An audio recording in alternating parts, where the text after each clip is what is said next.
కూటమి ప్రభుత్వంలో అరాచకాలకు అంతే లేకుండా పోతోంది.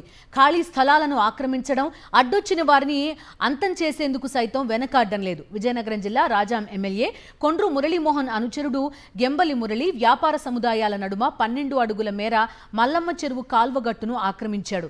దీనిపై అధికారులకు ఫిర్యాదు చేసినా పట్టించుకోవడం లేదని స్థానికులు ఆరోపిస్తున్నారు.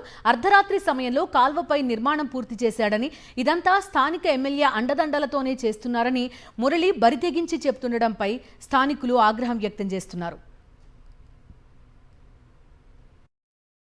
మా మురుక్కాలువ మీద గంబల మురళీకృష్ణ అని ఆయన అనమాట ఒక పాన్ షాప్ పెట్టారు.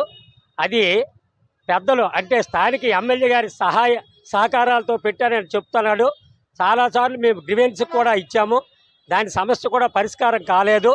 మరి స్థానిక మున్సిపల్ కమిషనర్ కూడా ఒక విన్నపం ఇవ్వడమైంది, ఎమ్మెల్యే గారికి కూడా ఇవ్వడమైంది. ఆయన అండదండలతోనే నేను పెట్టానని బహిర్గతంగా చెప్తున్నాడు. ఈ దౌర్జన్యాన్ని ఖండించాలని నేను కోరుతున్నాను.